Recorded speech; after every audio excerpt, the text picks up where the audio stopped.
اعوذ باللہ من الشیطان الرجیم، بسم اللہ الرحمن الرحیم۔ تمام سامعین کو السلام علیکم ورحمۃ اللہ وبرکاتہ۔ سورہ نساء کی آیت نمبر 125 تک کا کے متعلق ہی اللہ تعالیٰ نے ہمیں توفیق نصیب کری تھی۔ آج ہم انشاءاللہ آیت نمبر 126 سے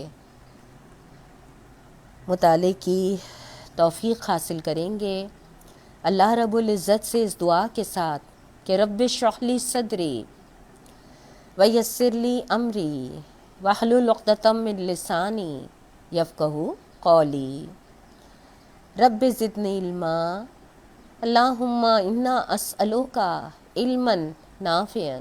اے اللہ ہمیں نفع والا علم، وہ علم اللہ جو ہمارے عمل میں ڈھل جائے، ہم کو عطا فرما دے۔ اللہم فقہنا فی الدین، اللہ ہمیں اپنے دین کی صحیح سمجھ عطا فرما دے، آمین۔ آیت نمبر 126 ہے، اللہ رب العزت فرماتے ہیں بسم اللہ الرحمن الرحیم، وَلِلَّهِ مَا فِي السَّمَاوَاتِ وَمَا فِي الْأَرْضِ وَكَانَ اللَّهُ بِكُلِّ شَيْءٍ مُحِيطًا وَيَسْتَفْتُونَكَ فِي النِّسَاءِ قُلِ اللَّهُ يُفْتِيكُمْ فِيهِنَّ وَمَا يُتْلَى عَلَيْكُمْ فِي الْكِتَابِ فِي يَتَامِ النِّسَاءِ اللَّاتِي لَا تُؤْتُونَهُنَّ ما كُتِبَ لَهُنَّ وَتَرْغَبُونَ أَن تَنكِحُوهُنَّ وَالْمُسْتَضْعَفِينَ مِنَ الْوِلْدَانِ وَأَن تَقُومُوا لِلْيَتَامَى بِالْقِسْطِ وَمَا تَفْعَلُوا مِنْ خَيْرٍ فَإِنَّ اللَّهَ كَانَ بِهِ عَلِيمًا وَإِنِ امْرَأَةٌ خَافَتْ مِنْ بَعْلِهَا نُشُوزًا أَوْ إِعْرَاضًا فَلَا جُنَاحَ عَلَيْهِمَا أَنْ يُصْلِحَا بَيْنَهُمَا صُلْحًا وَالصُّلْحُ خَيْرٌ وَأُحْضِرَتِ الْأَنْفُسُ الشُّحَّ وَإِن تُحْسِنُوا وَتَتَّقُوا فَإِنَّ اللَّهَ كَانَ بِمَا تَعْمَلُونَ خَبِيرًا۔ صدق اللہ العظیم۔ ان آیات کے ترجمے کی طرف آنے سے پہلے پچھلی آیات کا جو ہمارا تسلسل چل رہا تھا، اس میں اللہ رب العزت فرما رہے تھے کہ شیطان کو معبود بنانا کیا ہوتا ہے نا۔ پھر ہم نے پڑھا تھا کہ اس شیطان نے جو رحمان کو چیلنج کرا تھا کہ میں تیرے بندوں کو اس طرح سے بہکاؤں گا اور وہ میرے حکم سے یہ اور یہ کریں گے، اس کو ہم نے سمجھا۔ اور پھر اللہ تعالیٰ نے یہ بات بھی واضح کری تھی کہ شیطان کے سارے وعدے جو ہیں وہ سوائے دھوکے اور فریب کے کچھ نہیں ہے۔ اس کے برعکس رحمان جو وعدے کرتا ہے کہ فمن تبع ہدایا، جو ہماری آیات کی پیروی کریں گے انہیں نہ کوئی خوف ہوگا اور نہ رنج ہوگا۔ تو اللہ تعالیٰ نے فرمایا تھا کہ جو وعدے رحمان کرتے ہیں، اللہ سے بڑھ کر اپنے وعدوں کو کوئی پورا کرنے والا ہو نہیں سکتا۔ اور شیطان جن امیدوں میں اور جن سبز باغوں میں انسان کو اور خواہشوں کے جنگل میں انسان کو الجھا دیتا ہے، اس کا انجام دھوکہ اور خرابی کے سوا کچھ بھی نہیں ہے۔ یہ بات سمجھانے کے بعد اللہ تعالیٰ نے بہت اہم جو رہنمائی دی تھی آیت نمبر 123 میں کہ انجام کار نہ تمہاری آرزو پہ منحصر ہے نہ کسی اور کی۔ یعنی ایسا ہو نہیں سکتا کہ تم پیروی تو شیطان کے نقش قدم کی کرو، اپنی منمانی کرو اور پھر یہ امیدیں لگائے بیٹھو کہ اللہ بڑا غفور الرحیم ہے، معاف کر دے گا۔ تو اللہ تعالیٰ نے کہا تھا انجام کار تمہاری آرزو پہ منحصر نہیں ہے، بلکہ دراصل اللہ تعالیٰ دیکھے گا کہ کون سا عمل کس نیت کے ساتھ اپنے رب کی بارگاہ میں لے کر آیا ہے۔ تو اللہ تعالیٰ کے ہاں دراصل انجام جو ہے وہ اس بنیاد پر مقرر ہوگا، اور اس میں اللہ کے یہاں کوئی تخصیص نہیں ہے جنس کی کہ مرد ہو کہ عورت نہ۔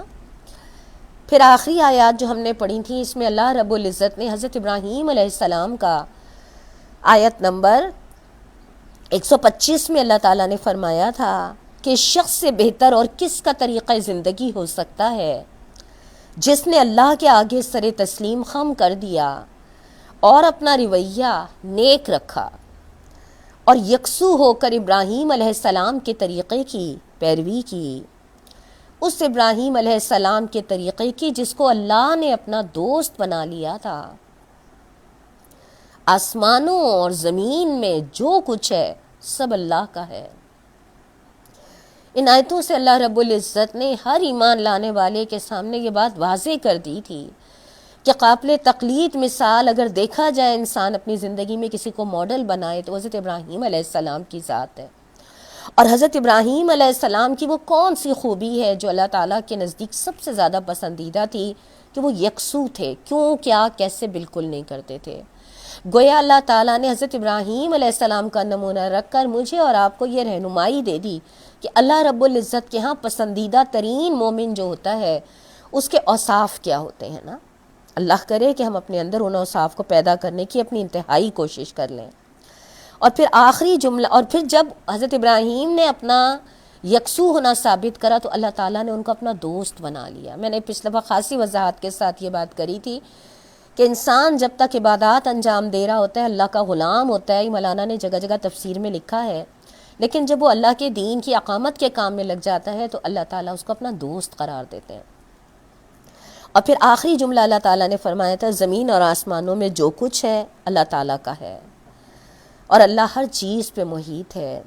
یعنی سمجھانا یہ مقصود ہے کہ جو زمین اور آسمانوں میں ہر شے کا خالق اللہ تعالیٰ ہے اور ہر شے اللہ کے حکم کی پابندی ہے، تو پھر انسان کے لیے بھی ایک کامن سینس کی بات یہ بنتی ہے کہ وہ بھی اپنے آپ کو اللہ کی اطاعت کے حوالے کر دینا، اور اگر وہ نہیں کرے گا تو اللہ کی گرفت سے بچ کر جائے گا کہاں؟ کوئی کائنات کا چپا ایسا نہیں ہے جہاں وہ اللہ تعالیٰ کی گرفت سے بچ سکے۔ تو ان آخری دو جملوں نے وَكَانَ اللَّهُ بِكُلِّ شَيْءٍ مُحِيطًا یہ بات واضح کر دی تھی کہ انسان اگر اطاعت کا رویہ اختیار کر لیتا ہے تو کامن سینس بھی یہ بنتی ہے کہ انسان اپنے خالق کی اطاعت کرے، اور اگر وہ خود سری کرتا ہے تو بہرحال کوئی ٹھکانہ ایسا نہیں ہے، کوئی جگہ ایسا نہیں ہے جو اسے اللہ تعالیٰ کی گرفت سے بچا سکے۔ یہ بات سمجھانے کے بعد اب آگے جو جس معاملے میں رہنمائی آ رہی ہے، میں اب ان آیات کی طرف آتی ہوں۔ آیت نمبر 127 جس کی میں نے تلاوت کری تھی، اس کا ترجمہ ہے لوگ تم سے عورتوں کے معاملے میں فتویٰ پوچھتے ہیں، کہو اللہ تمہیں ان کے معاملے میں فتویٰ دیتا ہے اور ساتھ ہی وہ احکام بھی یاد دلاتا ہے جو پہلے سے تم کو اس کتاب میں سنائے جا رہے ہیں، یعنی وہ احکام جو ان یتیم لڑکیوں کے متعلق ہے جن کے حق تم ادا نہیں کرتے اور جن کے نکاح کرنے سے تم باز رہتے ہو یا لالچ کی بنا پہ تم خود ان سے نکاح کر لینا چاہتے ہو، اور وہ احکام جو ان بچوں کے متعلق ہیں جو بیچارے کوئی زور نہیں رکھتے۔ اللہ تمہیں ہدایت کرتا ہے کہ یتیموں کے ساتھ انصاف پہ قائم رہو، اور جو بھلائی تم کرو گے وہ اللہ تعالیٰ کے علم سے چھپی نہیں رہے گی۔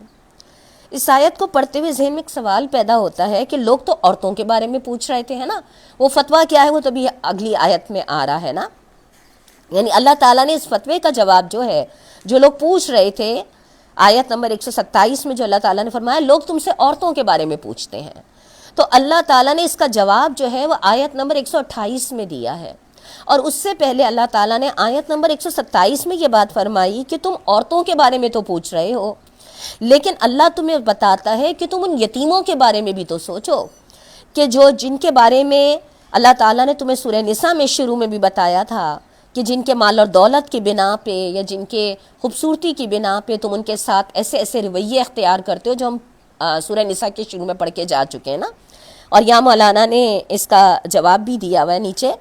لیکن اصل میں بات کیا ہے، مولانا نے اس کی تشریح بڑی اچھی بات کہی نا، یہ اصل استفسار کا جواب نہیں ہے، جواب تو بھی آگے آ رہا ہے، بلکہ لوگوں کے سوال کی طرف توجہ فرمانے سے پہلے اللہ تعالیٰ نے ان احکام کی پابندی پہ ایک مرتبہ پھر زور دیا جو اس صورت کے آغاز میں یتیم لڑکیوں کے متعلق اور بالخصوص یتیم بچوں کے متعلق ارشاد فرمائے تھے۔ اس سے معلوم ہوتا ہے کہ اللہ کی نگاہ میں یتیموں کے حقوق کی اہمیت کتنی ہے۔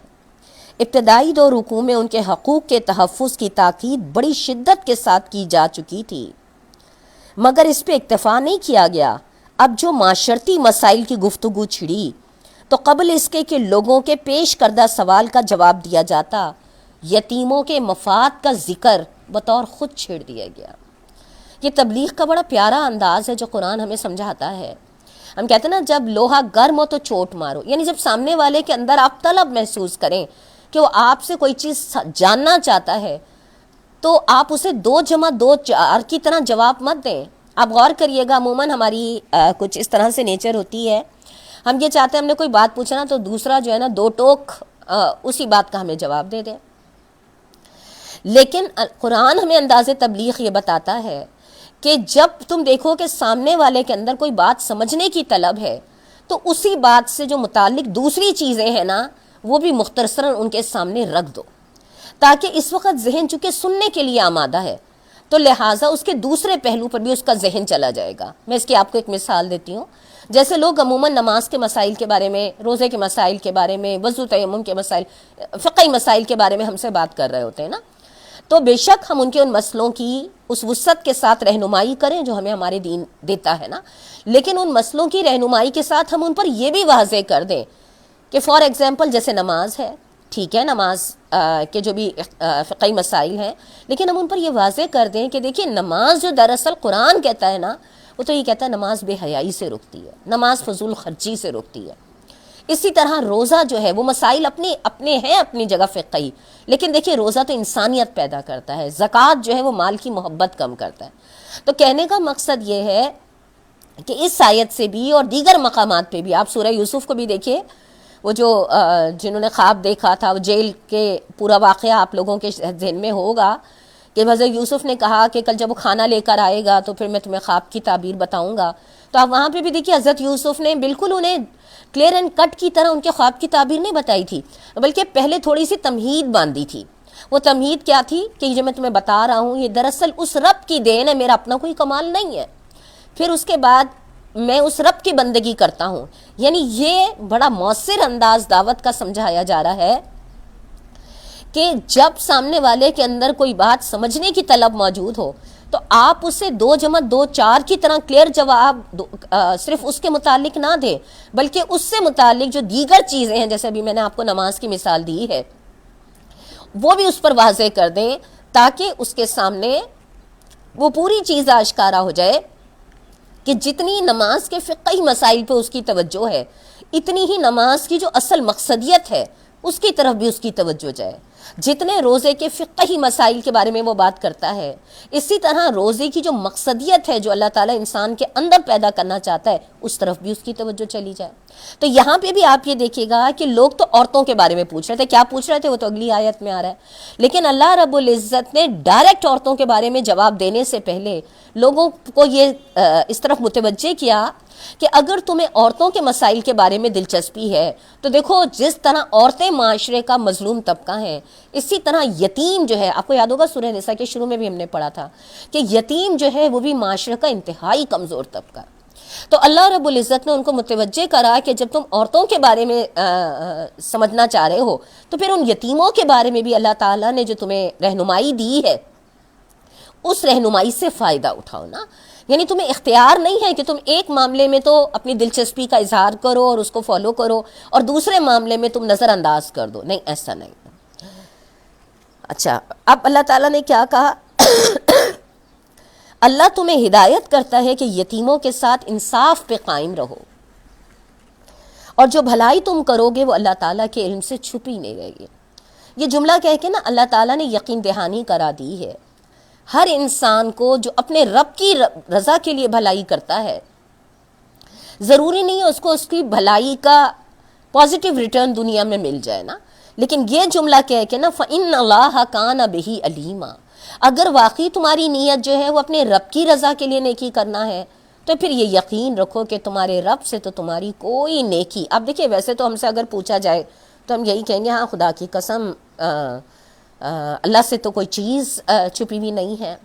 جب اللہ سے کوئی چیز چھپی ہوئی نہیں ہے تو یہ کیسے ممکن ہے کہ ہم اللہ کو راضی کرنے کے لیے کوئی کسی کے ساتھ اچھائی کریں، کوئی نیکی کریں اور اللہ تعالیٰ مجھے اس نیکی کا اجر نہ دے؟ یہاں نہیں دے وہاں دے، کسی صورت میں دے، لیکن دے گا ضرور۔ لیکن یہ جو تصور ہمارے ذہنوں میں شیطان پختہ کرتا ہے کہ چھوڑو چھوڑو نیکی کا کوئی فائدہ نہیں ہے، آج کل نیکی کا زمانہ نہیں ہے، اس تصور سے قرآن مومن کو باہر نکالتا ہے اور یہ یقین بٹھاتا ہے کہ اگر تم اللہ کے لیے کر رہے ہو، اگر تو تم، اس کا مطلب ہے اگر تمہیں تمہارے کوشش کے مطابق رزلٹ نہیں مل رہا تو تم مایوس ہو رہے ہو، تو اس کا مطلب ہے تم وہ نیکی اللہ کے لیے نہیں دنیا کے لیے کر رہا ہو، تم اپنے آپ کو دھوکہ دے رہا ہو۔ اگر تم وہ نیکی اللہ کے لیے کر رہے ہوتے تو پھر تسلی رکھو اللہ سے تمہاری نیکی کا، اسے بتانے کی ضرورت نہیں ہے تمہیں کہ میں نے یوں کرا، میں نے یوں کرا، میں نے یوں کرا، اسے تو ہر چیز کی خبر۔ یہ جو جملہ ہے نا فَإِنَّ اللَّهَ كَانَ بِهِ عَلِيمًا، یہ انسان کو نا ہر قسم کی مایوسی سے اور نا امیدی سے باہر نکال دیتی ہے۔ وہ جو ایک بڑا پیارا شعر ہے نا، مجھے تو بہت اچھا لگتا ہے، آپ لوگ بھی یقیناً سنتے ہوں گے، کرتی ہے دو عالم سے بے گانا دل کو، عجب چیز ہے لذت آشنائی۔ جب انسان کو اپنے رب کی ذات کے قربت کا وہ احساس ہو جاتا ہے نا، تو پھر دنیا کی بہت ساری چیزیں جو ہوتی ہیں نا، اس سے وہ اپنے آپ کو بے نیاز کر لیتا ہے، اسے پرواہ ہی نہیں ہوتی کون میرے ساتھ کیا معاملہ کر رہا ہے، مجھے اپنے حصے کا کام کرنا ہے۔ اس لیے عجب چیز ہے لذت آشنائی، میں نے اپنے رب سے محبت کی قربت کا وہ احساس پایا ہے، اور اس احساس نے میرے اندر وہ یقین پیدا کرا ہے کہ مجھے جو کچھ کرنا ہے بس اس کے لیے کرنا ہے، بس اس کے ہاں قبول ہو جائے۔ اور قبول ہونے کی نشانی یہ ہے کہ وہ مجھے نیکیوں کے راستے میں مزید آگے بڑھنے کی مجھے توفیق عطا فرما دے۔ اب آیت نمبر 128 دیکھیے، اس میں اللہ تعالیٰ نے اس سوال کا جواب دیا ہے جو پیچھے ہم پڑھ رہے تھے نا کہ لوگ تم سے عورتوں کے بارے میں فتویٰ پوچھتے ہیں۔ اللہ تعالیٰ کا جواب کیا ہے؟ جب کسی عورت کو اپنے شوہر سے بدسلوکی کا یا بے رخی کا خطرہ ہو تو کوئی حرج نہیں، مضائقہ نہیں، اگر میاں اور بیوی کچھ حقوق کی کمی بیشی پر آپس میں صلح کر لیں۔ اس پوری آیت کے ایک ایک لفظ پہ اگر آپ غور کریے نا تو آپ کو اس آیت میں بیچ میں 2 دفعہ توئی نظر آئے گی، 2-3 دفعہ نظر آئے گی، یعنی جملہ روک روک کے اللہ تعالیٰ نے ایک جملے میں بہت بڑا فلسفہ زندگی سمجھایا ہے۔ یہ فلسفہ زندگی آخرت یا قبر کے لیے نہیں ہے، یہ فلسفہ زندگی اس دنیا کی زندگی کے لیے ہے جس کے لیے ہم ہلکان ہوئے ہیں کہ مسئلے حل ہی نہیں ہوتے۔ لیکن بشرطے کہ ہم اس آیت کو اس طرح پڑھیں، سمجھیں۔ کیا کہا اللہ تعالیٰ نے؟ اگر میاں اور بیوی کچھ حقوق کی کمی بیشی پر آپس میں صلح کر لیں، صلح بہرحال بہتر ہے، نفس تنگ دلی کی طرف جلدی مائل ہو جاتے ہیں، لیکن اگر تم لوگ احسان سے پیش آؤ اور خدا ترسی سے کام لو تو یقین رکھو اللہ تمہارے اس طرز عمل سے بے خبر نہیں ہوگا۔ آپ نے دیکھا عربی کے جملے فلا جناح علیہما ان یصلحا بینہما صلحا، پھر توئے ہیں، وہ صلح خیر، پھر توئے ہیں، وہ احضرت الانفس الشحا، پھر توئے ہیں۔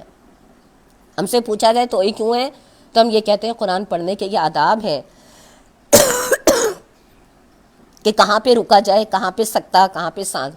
یہ آداب جو ہے نا دراصل یہ ہمیں جملے کی اہمیت سمجھا رہے ہیں کہ یہ ایک تسلسل سے پڑھنے والا جملہ نہیں ہے، بلکہ اسی جملے میں اللہ تعالیٰ نے بہت ساری چیزوں کی نشاندہی کری ہے، اور 2 جملوں میں اللہ تعالیٰ نے اس بات کو واضح کرا ہے۔ وَإِن تُحْسِنُوا وَتَتَّقُوا فَإِنَّ اللَّهَ كَانَ بِمَا تَعْمَلُونَ خَبِيرًا۔ اس کی تشریح میں آپ کے سامنے پڑھ دیتی ہوں۔ یہاں سے اصل استفتاء کا جواب شروع ہوتا ہے۔ اس جواب کو سمجھنے کے لیے ضروری ہے کہ پہلے سوال کو اچھی طرح ذہن نشین کر لیجئے۔ یہاں پہ جس سوال کا جواب اللہ تعالیٰ دے رہے ہیں نا، اور جو سوال میں بھی پڑھ رہی ہوں، یہ ہمارے آج کے دور کا وہ جس کو کہنا چاہیے نا کہ گرم ترین موضوع ہوتا ہے، جس پہ ہر کوئی بات کرنا سمجھتا ہے میں بڑا حقوق انسانی کا علمبردار ہوں تو لہٰذا مجھے تو اس پہ پوری طرح بات کرنے کا حق ہے نا۔ اللہ تعالیٰ اس موضوع کو کس انداز میں واضح رکھ رہے ہیں؟ پہلے سوال کو اچھی طرح ذہن نشین کر لیجئے۔ زمانہ جاہلیت میں ایک شخص غیر محدود تعداد تک بیویاں کرنے کے لیے آزاد تھا، اور ان کثیر تعداد بیویوں کے لیے کچھ حقوق بھی مقرر نہ تھے۔ سورہ نساء کی ابتدائی آیات جب نازل ہوئیں تو اس آزادی پر 2 قسم کی پابندیاں عائد ہو گئیں۔ ایک یہ کہ بیویوں کی تعداد زیادہ سے زیادہ 4 تک محدود کر دی گئی، اور دوسرا یہ کہ 1 سے زیادہ بیویاں رکھنے کے لیے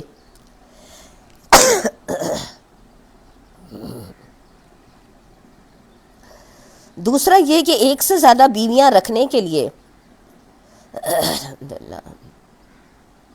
عدل یعنی مساوانہ برتاؤ کو شرط قرار دیا گیا۔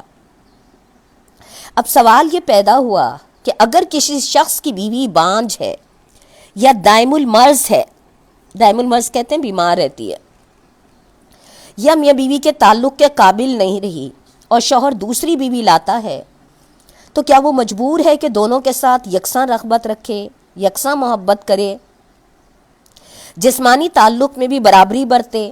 اور اگر وہ ایسا نہ کرے تو کیا عدل کی شرط کا تقاضا یہ ہے کہ وہ دوسری شادی کرنے کے لیے پہلی بیوی کو چھوڑ دے؟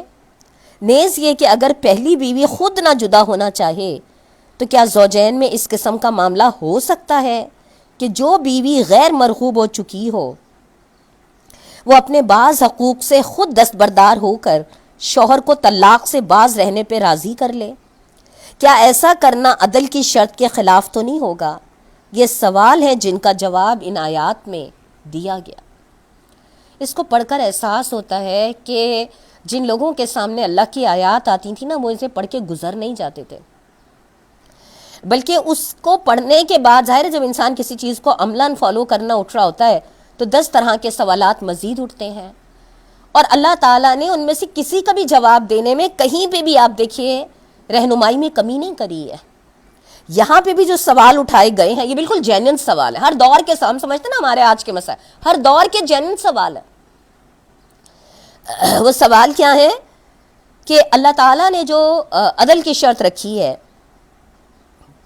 تو 4 شادیوں کی اجازت دے کر، تو یہ کیسے ممکن ہے کہ ایک بیوی جوان ہے، خوبصورت ہے، دوسری بیمار رہتی ہے، اور اس طرح کے اور وہ ظاہر شوہر کے دل سے اتر چکی ہے، تو کیا عدل کی شرط کا تقاضا یہ ہے کہ وہ دونوں کو اتنی ہی توجہ دے؟ مطلب یہ تو کچھ کس طرح یہ ظلم تو نہیں ہوگا؟ اور پھر دوسرا سوال یہ کہ مطلب اگر مرد دوسری شادی کر رہا ہے تو کیا وہ لازماً پہلی بیوی کو طلاق دے؟ اور اگر وہ طلاق نہیں دیتا تو کیا بیوی کے لیے ضروری ہے کہ وہ علیحدہ ہو جائے؟ یعنی اگر بیوی یہ چاہتی ہے کہ ٹھیک ہے میں اپنے شوہر کے دل سے اتر گئی ہوں لیکن میں علیحدہ نہیں ہونا چاہتی، اور وہ کہتی ہے کہ ٹھیک ہے میں اپنے حقوق کی کچھ قربانی دے دیتی ہوں، مطلب وہ ایک چیز سمجھ لیتی ہے کہ ہاں بھئی ظاہر ہے اس کی صحت یا اس کی کیفیت جو بھی ہے اس کے بنا پہ وہ اپنے کچھ سیکریفائز کر لیتی ہے اور اس شوہر کی بیوی رہتی ہے، اپنے آپ کو الگ نہیں کرتی، تو ایسی صورت میں یہ ظلم تو نہیں ہونے کا؟ اب دیکھیں یہ بالکل ایسے سوالات ہم سمجھتے ہیں نا وہ لوگ اتنے نیک تھے، ان کی زندگیوں میں کوئی مسئلے نہیں ہوتے تھے، ایسا کچھ بھی نہیں ہے، وہ ہماری طرح کے انسان تھے، ان کی زندگیوں میں بھی ہماری طرح کے مسئلے اٹھا کرتے تھے، اور اللہ رب العزت نے رہنمائی نہ صرف ان کو دی بلکہ اس رہنمائی کو قیامت تک قرآن میں رکھ کر ہر فرد پر یہ حجت قائم کر دی کہ اگر تم اپنی زندگیوں کو مسئلوں کو قرآن کی روشنی میں حل کرو تو ہر مسئلے کا حل موجود ہے۔ اب ان سوالوں کا جو ابھی آپ کے سامنے میں نے رکھے ہیں یہاں تشریح سے، اب اللہ تعالیٰ نے اس کا جواب کیا دیا ہے نا۔ اللہ تعالیٰ نے پہلے کیا کہا کہ جب کسی عورت کو اپنے شوہر سے بدسلوکی یا بے رخی کا خطرہ ہو تو کوئی حرج نہیں ہے، یہ اللہ تعالیٰ کے الفاظ ہیں، میں پھر اس کی تفسیر پڑھوں گی نا۔ اگر میاں اور بیوی کچھ حقوق کی کمی بیشی پر آپس میں صلح کر لیں، صلح بہرحال بہتر ہے، نفس تنگ دلی کی طرف جلدی مائل ہو جاتے ہیں۔ اللہ تعالیٰ کا جواب دیکھا آپ نے، اللہ تعالیٰ پسند کیا کرتا ہے؟ ٹھیک ہے یہ سارے سوال اٹھ رہے ہیں لیکن اب ان سوالوں کی روشنی میں اللہ تعالیٰ کا جواب کیا ہے کہ اگر دونوں کچھ تھوڑی تھوڑی سیکریفائس کر لیں تو زیادہ بہتر ہے علیحدگی سے نا۔ بہرحال عورت کو ایک مرد کا تحفظ ملنا اور ایک چھت کا سایہ بہت بڑی نعمت ہے۔ اور پھر اللہ تعالیٰ نے خود ہی یہ والی بات بھی کہہ دی، وَصُلْحُ خیر، صلح زیادہ بہتر ہے۔ اور پھر کیا کہا؟ وَأُحْضِرَتِ الْأَنفُسُ الشُّحَّ، یہ بھی حقیقت ہے کہ نفس تنگ دلی کی طرف جلدی مائل ہو جاتے ہیں۔ میں اس کو پڑھ کر سوچتی ہوں اللہ تعالیٰ ہمارا بنانے والا ہے، اس نے ہماری نفسیات کا بھی کتنا لحاظ رکھا ہے، نشاندہی بھی کر دی۔ جیسے ایک ماں ہوتی ہے نا اپنے بچے کے بارے میں، اس کو کوئی بات کہہ رہی ہوتی ہے، کہتی مجھے پتہ ہے میرے بچے کے اندر یہ اور یہ چیز ہے۔ اللہ رب العزت بھی ہم سے اتنا ہی تقاضا کرتے ہیں جتنی ہمارے اندر استطاعت ہے، اور وہ ہماری اس کمزوری کو بھی واضح کر رہے ہیں کہ وہ احضرت الانفس الشح، کہ کیا ہے کہ نفس جو ہے وہ تنگ دلی کی طرف جلدی مائل ہو جاتے ہیں. اللہ تعالیٰ نے مینشن نہیں کرا مرد کے عورت, اللہ تعالیٰ نے کہا انسان ہے نا, ظاہر ہے کمزور ہے, لہٰذا کیا کرو, احسان سے پیش آؤ اور خدا ترسی سے کام لو, تو یقین رکھو کہ اللہ تمہارے طرز عمل سے بے خبر نہیں ہونے کا. کتنا جامع اور مکمل جواب ہے اللہ تعالیٰ کا, یہ وہی والا, اللہ تمہارے طرز عمل سے بے خبر نہیں ہونے کا. ہو سکتا ہے تم کسی کے ساتھ احسان کرو, آپس کے ان معاملات میں بیوی بھی قربانی دے, میاں بھی قربانی دے, لیکن معاملات سیٹ نہ ہو رہے ہوں, لیکن اگر تم اللہ کے لیے کر رہے ہو تو یہ تسلی رکھو کہ اللہ تمہیں تمہارے اس احسان کا بہترین رزلٹ ضرور دے گا. اس کی تشریح میں جو انہوں نے بات لکھی ہے نا, میں اس کو واضح کر دیتی ہوں تاکہ بات اور آسان ہو کے واضح ہو جائے. یعنی طلاق جدائی سے بہتر ہے کہ اس طرح باہم مصالحت کر کے ایک عورت اسی شوہر کے ساتھ رہے جس کے ساتھ وہ عمر کا ایک حصہ گزار چکی ہے. یعنی آپ دیکھیں قرآن پابند نہیں کر رہا, اختیار دیتا ہے کہ ٹھیک ہے عورت کو, لیکن پسند کیا کرتا ہے. ایک ہوتا ہے اختیار, ایک ہوتا ہے قانون, اور ایک ہوتا ہے پسند, مطلوب کیا ہے. وہ یہاں بتایا گیا ہے کہ بہتر یہ ہے کہ ایک عورت جس نے ساری زندگی اس شوہر کے ساتھ گزاری ہے, عمر کے اس حصے میں آ کے علیحدگی لے لیتی ہے, بہتر یہ اللہ چاہتا ہے کہ ایسا نہ ہو. پھر یہ جو ہے نا نفس تنگ دلی کی طرف جلدی مائل ہو جاتا ہے. مولانا نے اس کی تشریح بڑی پیاری بات لکھی ہے. مولانا محترم لکھتے ہیں عورت کی طرف سے تنگ دلی یہ ہے کہ وہ اپنے اندر شوہر کے لیے بے رغبتی کے اسباب محسوس کرے, اور پھر بھی وہ سلوک چاہے جو ایک مرغوب بیوی کے ساتھ کیا جا سکتا ہے. اور مرد کی طرف سے تنگ دلی یہ ہے کہ جو عورت دل سے اتر جائے پھر بھی اس کے ساتھ رہنا چاہتی ہو, اس کو وہ حد سے زیادہ دبانے کی کوشش کرے یا اس کے حقوق ناقابل برداشت حد تک گھٹا دینا چاہے. دیکھا آپ نے, عورت اور مرد دونوں کی طرف سے تنگ دلی کا اظہار کیسے ہوتا ہے. جب عورت کو ایک چیز پتہ ہے, بائی نیچر ایک چیز پتہ ہے, ایک چیز خوبصورت ہے, پرکشش ہے, لامحالہ اس میں انسان کی توجہ زیادہ ہے, پھر بھی وہ مطالبہ کرے گی تو یہ عورت کی طرف سے تنگی ہے. اور مرد کی طرف سے تنگ دلی یہ کہ جب ایک عورت قربانی دے رہی ہے اور اپنے حقوق کو کچھ سیکریفائز کر رہی ہے, تو پھر وہ اس عورت کے ساتھ ایسا ظلم نہ کرے کہ اسے عملاً بغیر شوہر کا بنا دے. ٹھیک ہے کچھ چیزوں میں مطلب کمی بیشی ہو سکتی ہے, لیکن یہ والی بات سوچنا کہ بھئی مرد یہ سوچے کہ اب تو یہ میرے در پہ ہی پڑی ہوئی ہے تو میں اس کے ساتھ جو چاہے سلوک کروں, نہیں, یہ مرد کی طرف سے تنگ دلی ہے جس کو اللہ تعالیٰ یہاں پہ اس کی اصلاح فرما رہے ہیں. اور پھر جو اللہ تعالیٰ نے کہا نا کہ اگر تم لوگ احسان سے پیش آؤ اور خدا ترسی سے کام لو, تو یقین رکھو اللہ تمہارے اس طرز عمل سے بے خبر نہیں ہوگا. اس کی تشریح میں مولانا نے بڑی زبردست بات لکھی ہے. یہاں پھر اللہ تعالیٰ نے مرد کے جذبہ فیاضی سے اپیل کی ہے. جس طرح بالعموم ایسے معاملات میں اس کا قاعدہ ہے, اس نے مرد کو ترغیب دی ہے کہ وہ بے رغبتی کے باوجود اس عورت کے ساتھ احسان سے پیش آئے جو برسوں اس کی رفیق زندگی رہی ہے, اور اس اللہ سے ڈرے جو اگر کسی انسان کی خامیوں کے سبب سے اپنی نظر التفات اس سے پھیر لے اور اس کے نصیب میں کمی کرنے پہ اتر آئے, تو پھر اس کا دنیا میں کوئی ٹھکانہ نہ رہے. محسوس کرا آپ نے؟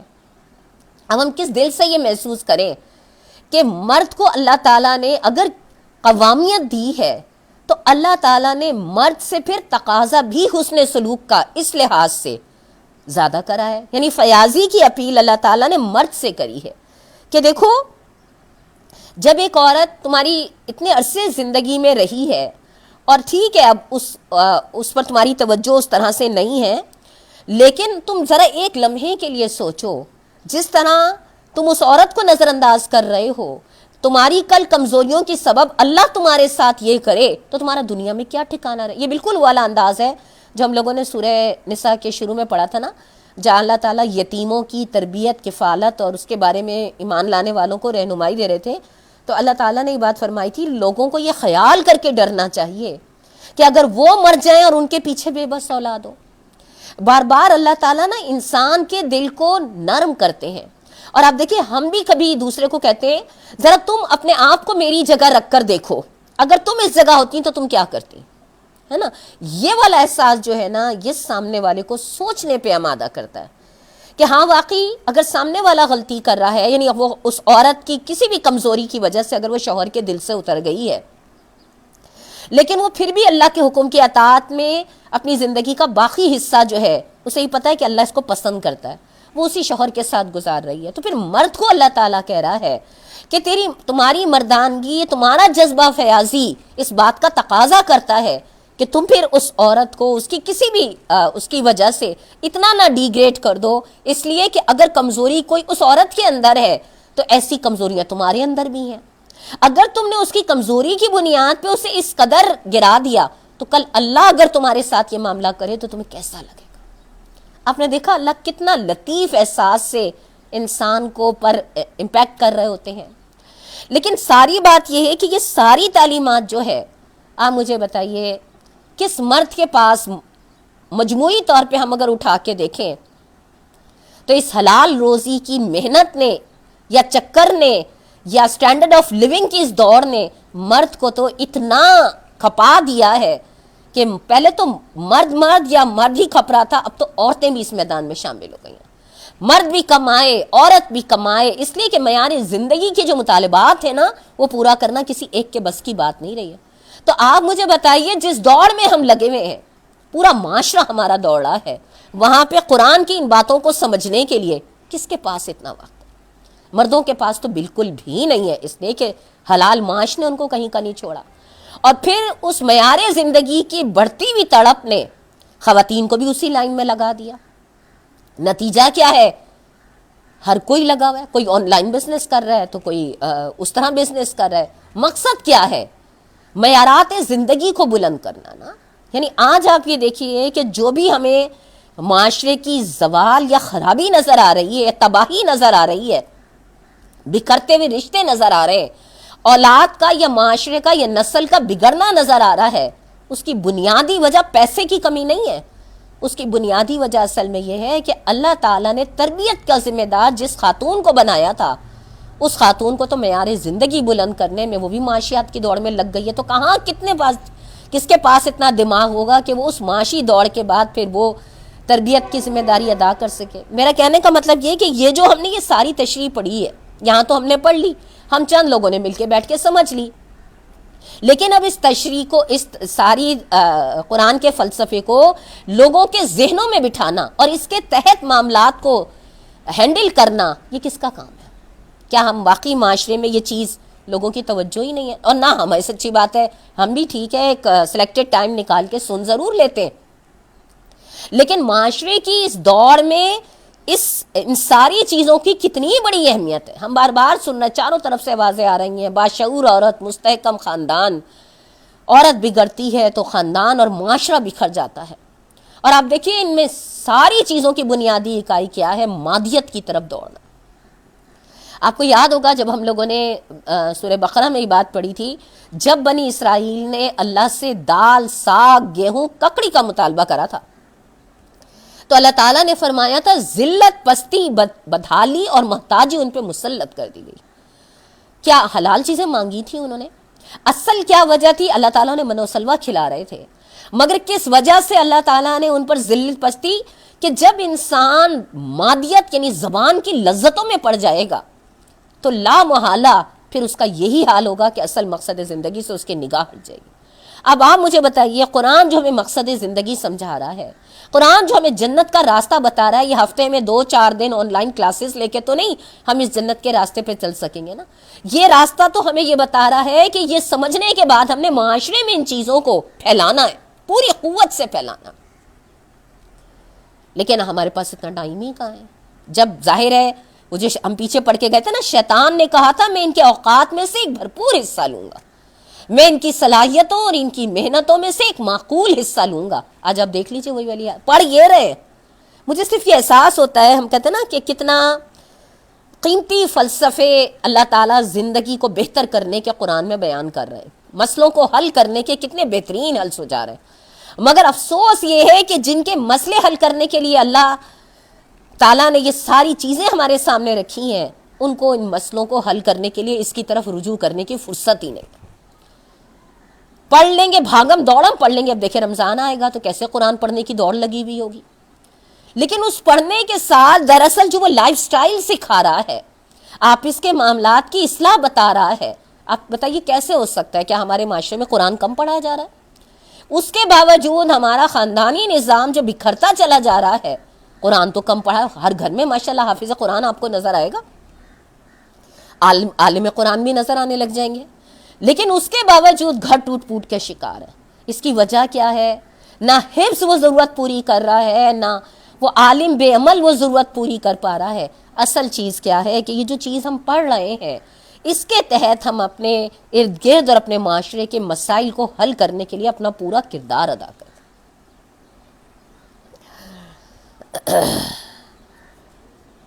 آگے کیا کہا اللہ تعالیٰ نے؟ اگلا جملہ بھی آیت نمبر 129 کا، بیویوں کے درمیان پورا عدل کرنا تمہارے بس میں نہیں ہے، تم چاہو بھی تو اس پہ قادر نہیں ہو سکتے، لہٰذا قانون الہی کا منشا پورا کرنے کے لیے یہ کافی ہے کہ ایک بیوی کی طرف اس طرح نہ جھک جاؤ کہ دوسری کو ادھر لٹکتا چھوڑ دو۔ مطلب یہ ہے کہ آدمی تمام حالات میں، تمام حیثیتوں سے دو یا زائد بیویوں کے درمیان مساوات نہیں برت سکتا۔ ایک خوبصورت ہے، دوسری بدصورت، ایک جوان ہے، دوسری بڑی عمر کی، ایک بیمار رہتی ہے، دوسری تندرست ہے، ایک بدمزاج ہے، دوسری خوش مزاج ہے، اور اس طرح کے دوسرے فرق بھی ممکن ہیں جن کی وجہ سے ایک بیوی کی طرف انسان کا رجحان کم اور دوسری کی طرف زیادہ ہو سکتا ہے۔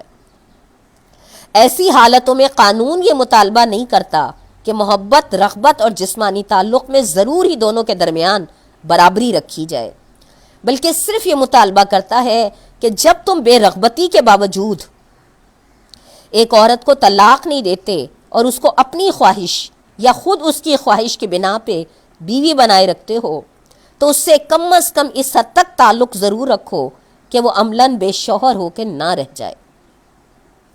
ایسے حالات میں ایک بیوی کے بنسبت دوسری کی طرف میلان زیادہ ہونا فطری امر ہے، لیکن ایسا بھی نہیں ہونا چاہیے کہ دوسری یوں معلق ہو جائے گویا اس کا کوئی شوہر ہے ہی نہیں۔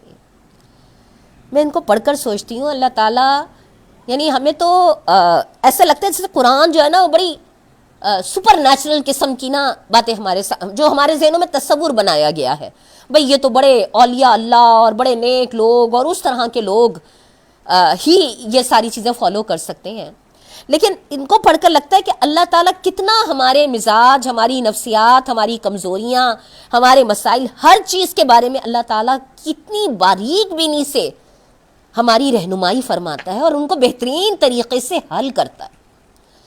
تو مسئلہ ہمارے پاس یہ نہیں ہے کہ ہمارے پاس حل کرنے کے بارے میں رہنمائی نہیں ہے، مسئلہ یہ ہے کہ ہمارے اندر دلچسپی نہیں ہے کہ ہم واقعی اپنے ان سارے مسئلوں کو، ہر دوسرے تیسرے گھر میں آپ یقین مانیں، آپ میں سے جو لوگوں کے ساتھ ظاہر قرآن کے حوالے سے جڑتے ہوں گے، اسی قرآن کے حوالے سے اللہ دلوں میں اتنا ایک دوسرے کے لیے اعتماد ڈالتا ہے، جس سے بات کرو، چاہے وہ بہت اعلیٰ اسکول میں پڑھنے پڑھانے والی خاتون ہو، یا چاہے وہ بالکل بیچارے کہنا چاہیے کہ کچی بستیاں اور گاؤں گوٹ کی سیدھی سادی خواتین ہوں، یہ جو گھروں کے میاں بیوی کے مسائل ہیں نا، یہ آپ کو ہر جگہ نظر آئیں گے۔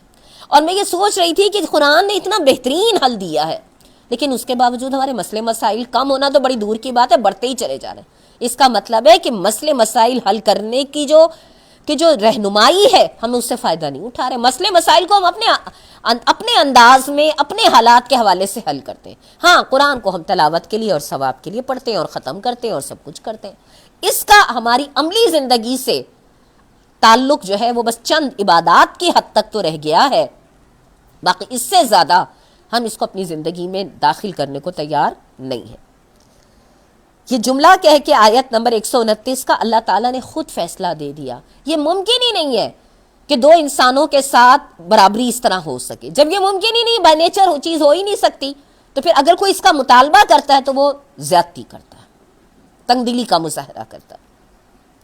اب جو قرآن میں یہ پڑھ لے گا نا، اگر دیکھیں ویسے کسی کو یہ بات کہو نا، کہے گا واہ واہ، تمہیں میرے دل کے درد کا احساس نہیں ہے، تمہارے ساتھ ایسا ہو نا پھر تم سے پوچھوں گی تمہارے پہ کیا گزرتی ہے۔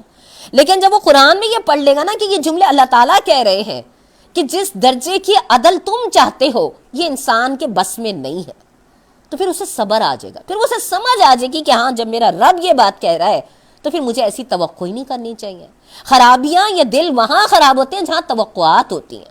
جب انسان ایک چیز کو ریئلائز کر لے گا کہ نہیں یہ چیز پاسبل ہی نہیں ہے تو لامحالہ پھر نہ وہ ایکسپیکٹیشن کرے گا اور نہ ہی وہاں پہ وہ ڈپریشن اور وہ دیگر چیزیں پیدا ہوں گی نا.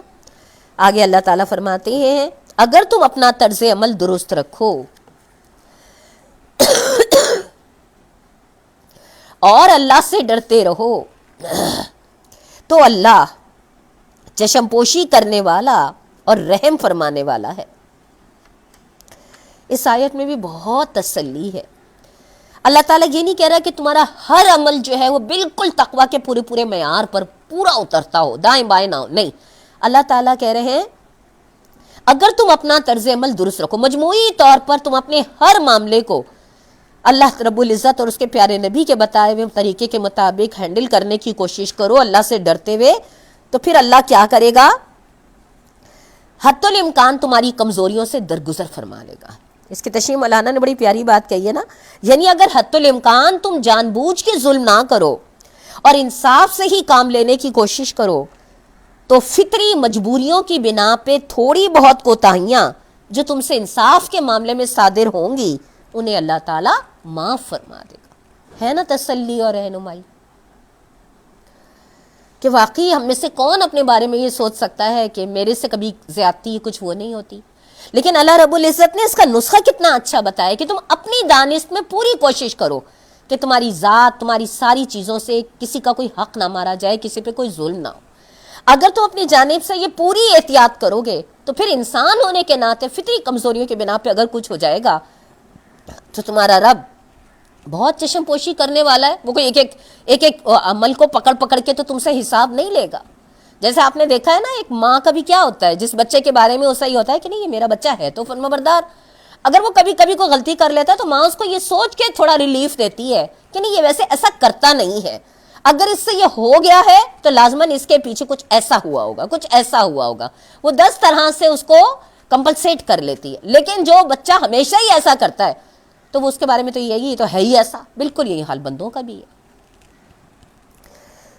آگے اللہ تعالیٰ نے کیا کہا آیت نمبر 130، لیکن اگر زوجین ایک دوسرے سے الگ ہی ہو جائیں تو اللہ اپنی وسیع قدرت سے ہر ایک کو دوسرے کی محتاجگی سے بے نیاز کر دے گا. اللہ کا دامن بہت کشادہ ہے اور وہ دانا اور بینا ہے. آپ نے محسوس کرا کہ پیچھے اللہ تعالیٰ نے یہ تو بتا دیا کہ یہ زیادہ بہتر ہے، لیکن اس کے باوجود اللہ تعالیٰ نے انسان کو یہ اختیار دیا ہے کہ اگر تمہیں لگتا ہے کہ نہیں میاں بیوی کا نبھا ہو سکے گا، یعنی وہ نہیں یہ قربانی دے سکیں گے، نہیں اپنی آخرت کے لیے یہ برداشت اور معاملہ کر سکیں گے، تو ٹھیک ہے، اللہ تعالیٰ نے تمہیں علیحدگی کا اختیار دیا ہے. اور کبھی یہ جو اللہ تعالیٰ کا نا، اللہ اپنی وسیع قدرت سے ہر ایک کو دوسرے کی محتاجگی سے بے نیاز کر دے گا. یعنی کسی کو یہ سوچ کے اس کے ساتھ سلوک کرنا کہ یہ میری محتاج ہے، میں کروں گا تو اس کا معاملہ ہوگا، نہیں، ایسا نہیں ہے. رازق اللہ ہے، پالنے والا اللہ ہے. یہ تو اللہ تعالیٰ جو دراصل کہہ رہے ہیں نا، یہ صرف اس لیے کہہ رہے ہیں کہ انسان ایک دوسرے کا لحاظ کرے، اسی طرح رشتوں کا احترام ہو، اسی طرح گھر اور خاندان وجود میں آئے. باقی محتاجگی کوئی نہیں ہے. جیسے ہمارے کہتے ہیں نا عورت کوئی مرد کی محتاج ہے کہ بیوی بن کے رہے، بیٹی بن کے رہے، یہ محتاجیاں نہیں ہیں، یہ تو تحفظ ہے، یہ تو نعمتیں ہیں زندگی کی نا. لیکن چونکہ ہمارے دماغوں میں یہ محتاجیوں کی طرح بٹھا دیا گیا ہے، اس لیے یہ چیزیں ہمیں بوجھ لگنے لگی ہیں. اللہ کا دامن بہت کشادہ ہے، تم اللہ تعالیٰ کو ایمان، اور اللہ بڑا دانا اور بینا بھی ہے. اس کے ہر حکم میں بڑی سمجھداری ہے. تمہاری تو عقلیں سوچ نہیں سکتی اللہ تعالیٰ کی اس حکمت کو جو وہ ان معاملات میں تمہاری رہنمائی کر کے تمہیں سمجھانا چاہتا ہے. تم ویسے تو کہتے ہو اللہ بڑا دانا اور بینا ہے. اللہ کی دانائی اور بینائی یہی ہے کہ وہ تمہیں زندگی گزارنے کے اور تمہاری زندگیوں کے مسئلوں کے وہ حل پیش کر رہا ہے کہ جس میں تمہاری دنیا اور آخرت دونوں میں بھلائی ہے. لیکن اگر تم نہیں سمجھو گے تو اپنا نقصان کرو گے. اب اس کے بعد آپ یہ دیکھیے گا اللہ تعالیٰ نے کیا فرمایا؟ 2 دفعہ اللہ تعالیٰ نے جملہ فرمایا، آیت نمبر 131 میں اور آیت نمبر 132 میں. کیا فرمایا؟ وَلِلَّهِ مَا فِي السَّمَاوَاتِ وَمَا فِي الْأَرْضِ وَلَقَدْ وَصَّيْنَا الَّذِينَ أُوتُوا الْكِتَابَ مِنْ قَبْلِكُمْ وَإِيَّاكُمْ أَنِ اتَّقُوا اللَّهَ. زمین اور آسمانوں میں جو کچھ ہے سب اللہ کا ہے. تم سے پہلے جن کو ہم نے کتاب دی تھی انہیں بھی یہی ہدایت کی تھی، اور اب تم کو بھی یہ ہدایت کرتے ہیں کہ اللہ سے ڈرتے ہوئے کام کرو. لیکن اگر تم نہیں مانتے تو نہ مانو. آسمانوں اور زمین کی ساری چیزوں کا مالک اللہ ہی ہے اور وہ بے نیاز ہے.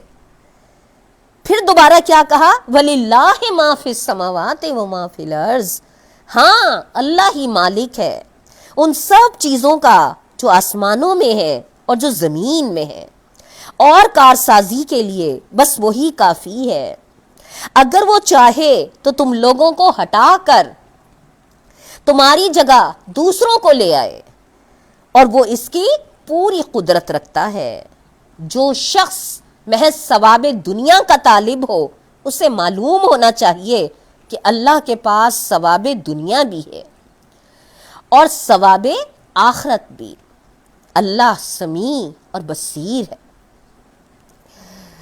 اس کی تشریح میں مولانا نے اس میں جو میں نے کہا تھا نا کہ اس میں اللہ تعالیٰ نے دو دفعہ بار بار دہرایا ہے زمین اور آسمانوں میں جو کچھ ہے سب اللہ کا ہے. سمجھانا کیا مقصد ہے؟ اس کی تشریح جو مولانا نے دی نا وہ بڑی زبردست ہے. پہلے میں وہ آپ کے سامنے رکھوں گی، اس کو ذرا غور سے سنیے گا.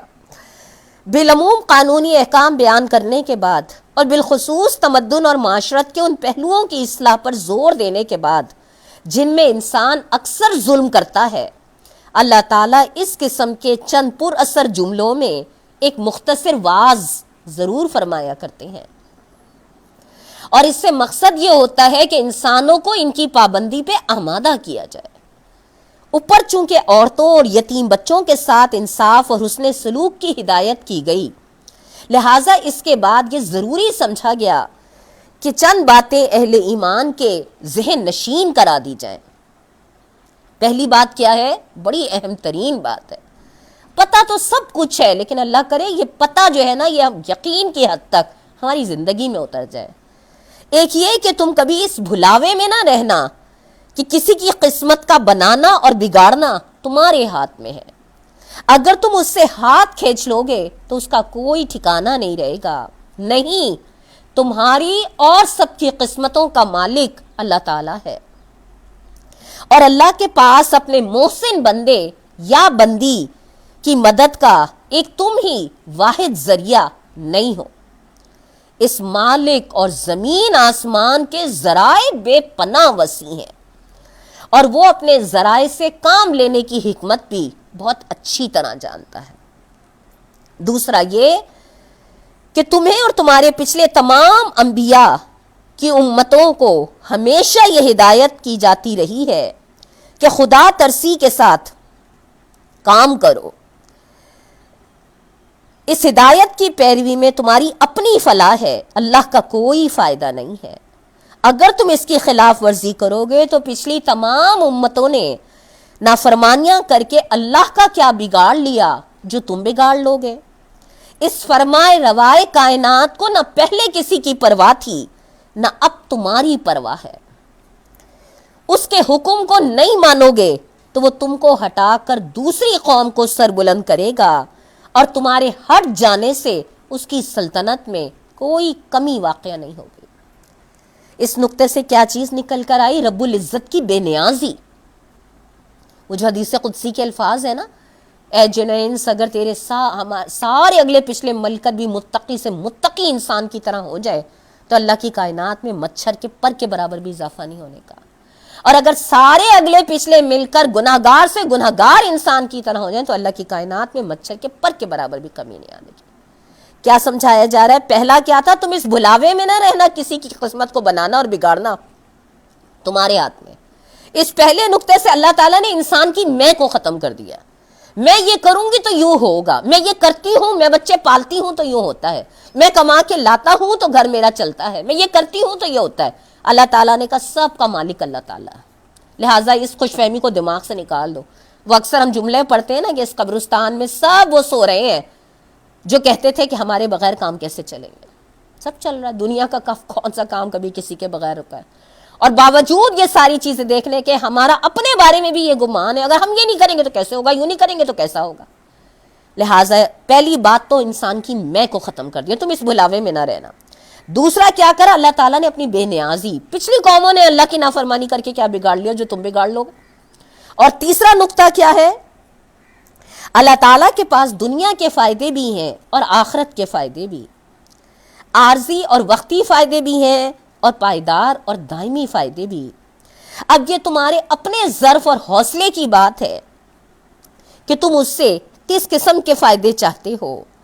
اگر تم محض دنیا کے چند روزہ فائدوں پہ ریچھتے ہو اور ان کی خاطر ابدی زندگی کے فائدوں کو قربان کرنے کے لیے تیار ہو تو اللہ یہی کچھ تم کو یہیں دے دے گا، مگر آخرت کے ابدی فائدوں میں تمہارا کوئی حصہ نہیں رہے گا۔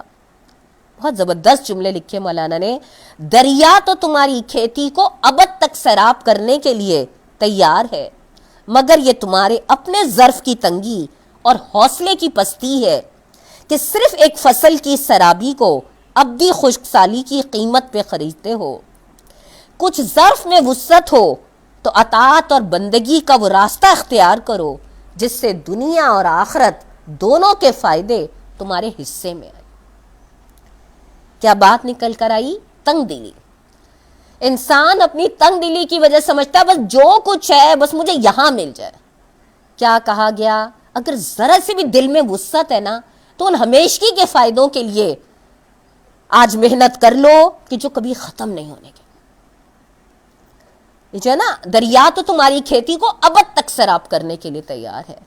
رب تو تمہیں کہاں تک نوازنا چاہتا ہے، مگر تمہارے ظرف اتنے چھوٹے، تمہارے دل اتنے تنگ ہیں، تم کہتے ہو بس جو مل جائے، آج مل جائے، ابھی مل جائے۔ کہتے ہی ہیں ہاں بہن کل اللہ کیا معاملہ ہوگا، لیکن حقیقت یہ کل کے لیے محنت کیا کری ہے، قربانیاں کیا دی ہیں۔ اور چوتھا نقطہ ہے کہ اللہ سمیع اور بصیر ہے۔ اس کا مطلب یہ ہے کہ نعوذ باللہ اللہ اندھا اور بہرا نہیں ہے کہ کسی شاہ بے خبر کی طرح اندھا دھند کام کرے اور اپنی عطا اور بخشش میں بھلے اور برے کی تمیز نہ کرے۔ وہ پوری باخبری کے ساتھ اپنی اس کائنات پہ حکومت کر رہا ہے۔ ہر ایک کے حوصلے پہ اس کی نگاہ ہے، اسے خوب معلوم ہے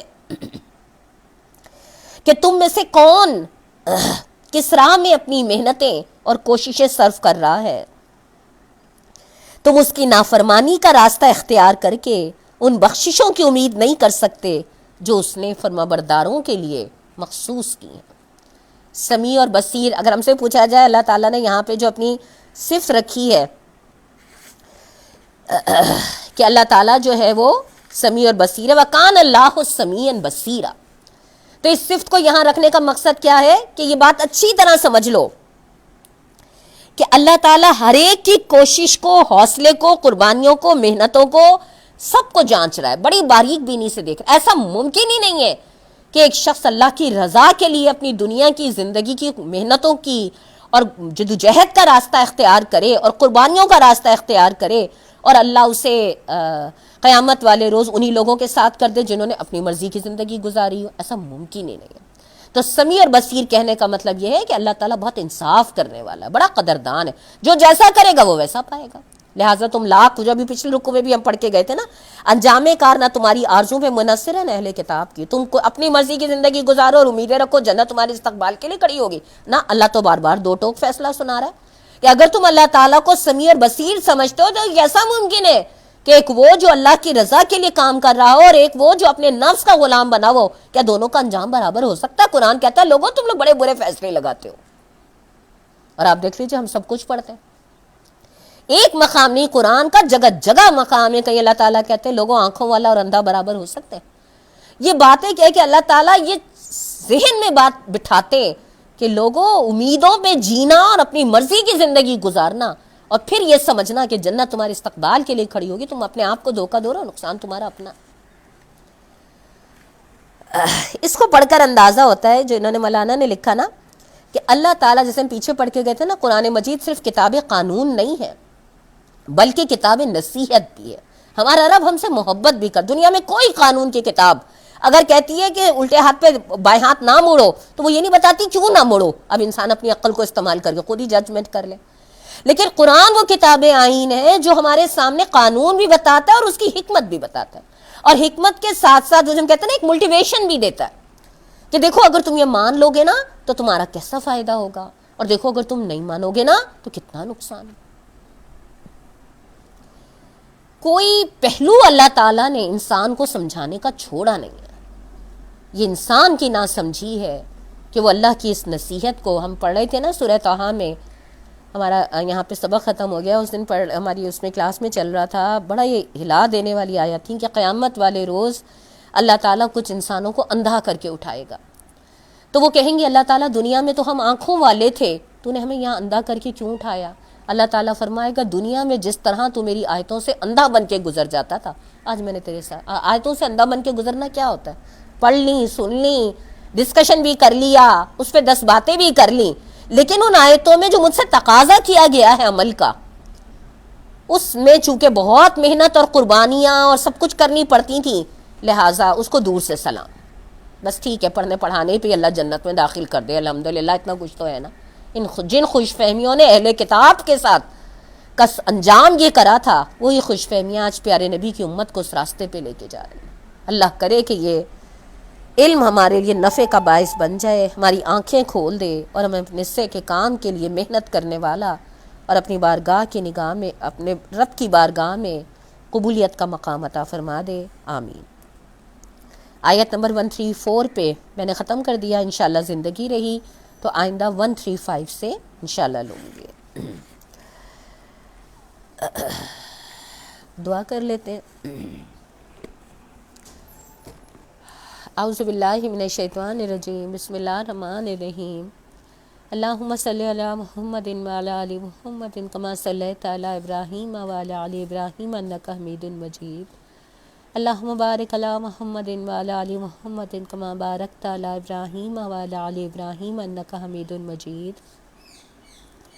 سبحان اللہ بحمدہ سبحان اللہ العظیم. اے بہت محبت کرنے والے پروردگار, آپ نے یہ حکمت اور محبت بھرا جو کلام اتارا, ہمیں سمجھنے کی توفیق دی, ہمیں اس سے رجوع کرنے کی توفیق دی. اللہ ہمیں اس کا بہترین حق ادا کرنے والا بنا دیجئے. اے اللہ ہمیں اپنے معاشرے کی اصلاح میں ان آیتوں کے ذریعے اصلاح کی جدوجہد کرنے والا بنا دیجئے. اللہ اپنی انفرادی زندگیاں اور اپنے اجتماعی ماحول کو اللہ درست کرنے میں اپنا کردار ادا کرنے والا بنا دیجئے. اے پاک پروردگار, ہم کو اپنے والدین کے لیے اور ہمارے آنے والی نسلوں کو اللہ ہمارے لیے بہترین صدقہ جاریہ بنا دیجئے. اے اللہ اپنے انسانی مسئلوں کے حل کے لیے جو بہترین کلام اتارا ہے, اے اللہ ہمیں اس کلام سے رجوع کرنے والا بنا دیجئے. اے اللہ اس کلام کو دنیا میں بھی ہمارا رہنما بنا دیجئے, قبر میں بھی ہماری قبروں کا نور بنا دیجئے, اور حشر میں بھی ہمارے حق میں گواہی دینے والا بنا دیجئے. اے پاک پروردگار, ہمارے پیارے نبی صلی اللہ علیہ وسلم نے اپنی امت کے لیے جتنی خیر مانگی ہے ہم کو عطا کر دے, اور جن شرور سے پناہ مانگی ہے انہیں ہم سے بچا لے. اے پاک پروردگار, ہمارے تمام مرحومین کی بہترین مغفرت فرما دے, اور ہماری جنت میں ان سے اچھی جگہ ملاقات کرا دے. رب العزت ہم سب کو اپنی موتوں کی تیاری کی توفیق دے دے, فکر دے دے, تڑپ دے دے. ربنا تقبل منا انک انت السمیع العلیم وتب علینا انک انت التواب الرحیم. صلی اللہ تعالی علی خیر خلقہ محمد وآلہ وصحبہ وذریاتہ واہل بیتہ اجمعین برحمتک یا ارحم الراحمین, آمین. تمام سامعین کو السلام علیکم ورحمۃ اللہ وبرکاتہ.